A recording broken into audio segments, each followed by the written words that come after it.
Kita juga bergantung, bersinergi dengan mereka.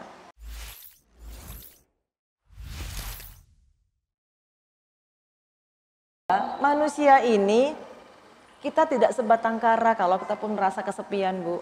Ya, jadi jangan sedih kalau merasa aku sedih duduk sendiri. Tidak, ya. Di tubuh kita, kita dihuni oleh 1000 spesies bakteri, jamur, ya, kuman-kuman yang sifatnya baik. 10⁻14 tuh namanya apa ya, Bu? Triliun ya? Banyak banget angkanya. Jadi sejak kita berada dalam kandungan ibu kita, Masya Allah, ini saya buat mapping, Bu, ya, pemetaan. Jadi kalau kita melihat pemetaan kekuatan pasukan, ya, kita juga punya pemetaan bakteri baik di tubuh. Dari kepala sampai ujung kaki kita bisa lihat tuh, dari kepala sampai kaki ada jenis-jenis kumannya. Ini jenis kumannya berwarna ini, ya. Contohnya ada di apa nih, ya? Di kepala.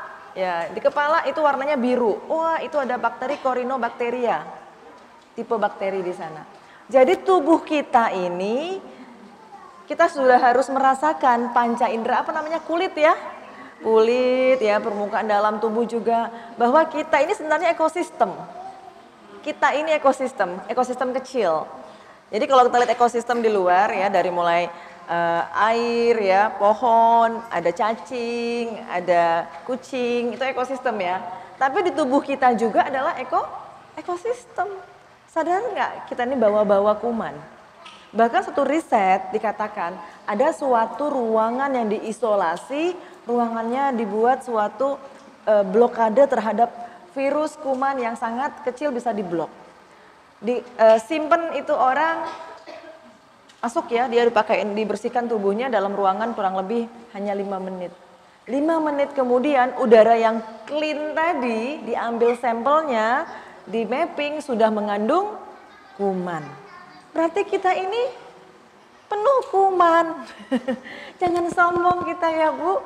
Kita juga membawa-bawa kuman dan kita juga bergantung, bersinergi dengan mereka.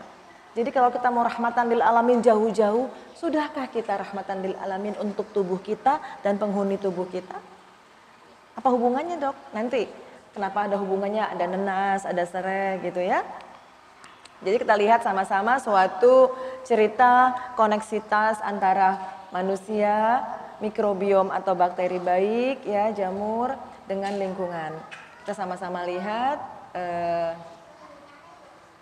bahwa ketika seorang manusia ingin mengetahui dirinya, kita harus tafakur, ya, muhasabah diri gitu, ya. Siapa kita? Kenapa kita ada di sini gitu, ya. Kita bahwa mengetahui bahwa tubuh kita itu penuh dengan tadi penghuni, ya, penghuni. Jadi kagetlah kalau mata kita bisa melihat makhluk yang kecil, bisa-bisa kita pingsan, Bu, ya, karena bentuknya ajaib-ajaib. Jadi human microbiome, penghuni tubuh manusia, ya, intinya begitu. Jadi kalau kita mau mandi 2 jam juga nggak hilang, Bu. Dia pasti sudah fitrahnya ada, Allah titipkan. Ternyata kalau kita salah menjaga mereka, maka yang terjadi adalah ketidakseimbangan tubuh.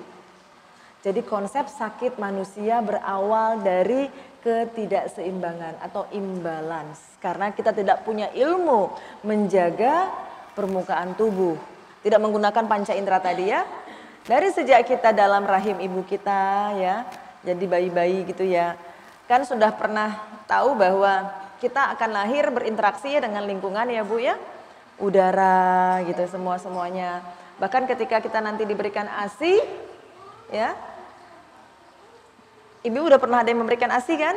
Kita juga sudah mentransfer bakteri baik dari tubuh ibu kepada bayi kita. Ini yang berwarna-warni, yang bergerak-gerak itu saya mau ceritakan, itu kumpulan dari penghuni tubuh manusia tadi. Jadi di dalam tubuh mereka itu merupakan serdadu penjaga sistem kekebalan tubuh. Jadi kalau misalnya kulit ini kan rame, ya, bakteri baiknya. Kalau ada yang tidak fitrah mau masuk ke dalam tubuh, dialah serdadu pertama pertahanannya, sehingga dia tidak bisa masuk. Jadi sesuatu kuman penyebab penyakit masuk ke dalam tubuh itu karena kesempatan penjaganya tidak ada. Misalnya ada rumah di sini ya Bu, pos satpamnya nggak ada yang jaga gitu ya. Misalnya ada niat maling gitu. Awalnya nggak niat, tapi wah itu rumah terbuka, nggak ada security. Kira-kira masuk ya? Masuk. Jadi suatu konsep kuman itu bisa masuk ke dalam tubuh karena sistem penjaga tubuhnya tidak ada. Dan penjaga tubuh pertamanya adalah mikrobiom tadi, bakteri-bakteri baik. Baik di bulu hidung, di lubang telinga, di permukaan kulit, di saluran cerna. Ramai sekali ya.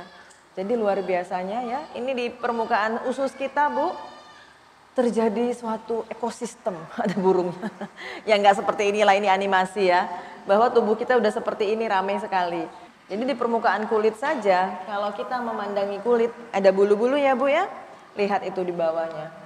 Banyak sekali Bu, jenis-jenis kumannya ya. Kuman baik Bu, kuman baik.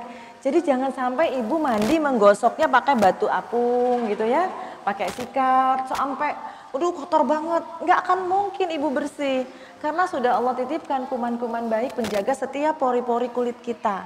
Ya, ini untuk kulit aja panca indera kita. Jadi ini kita harus ketahui.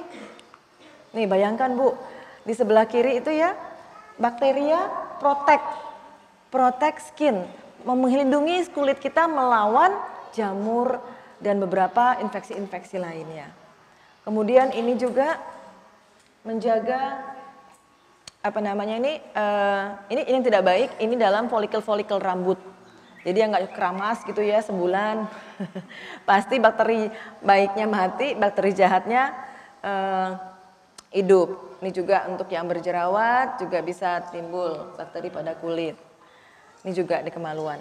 Jadi intinya apa? Mereka itu makhluk hidup bukan?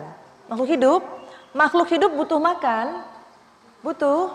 Ternyata makhluk hidup itu butuh makan kalau dia tercukupi makhluk hidup bisa bertahan hidup kalau dia tercukupi makanannya.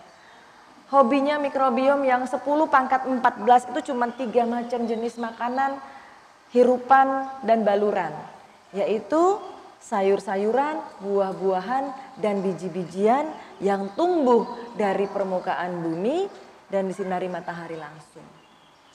Jadi kalau ibu membalur tubuh pakai zat kimia, pemutih, bleaching yang chemical agentnya parah, logam berat ya, itu musnahlah semua bakteri baik, maka pelan-pelan terjadi ketidakseimbangan. Kalau ibu menghirup mewangi ruangan yang sifatnya kimia, ya, ibu juga musnah sistem kekebalan tubuh pertama.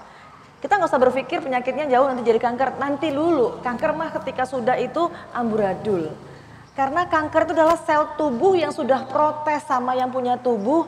Kenapa aku diperlakukan jolim sama kalian, hai manusia? Akhirnya selnya bergerombol jadi benjol gitu ya. Itu sesungguhnya sel tubuh kita. Karena dia tidak berada dalam keseimbangan lagi sehingga dia demonstrasi ya.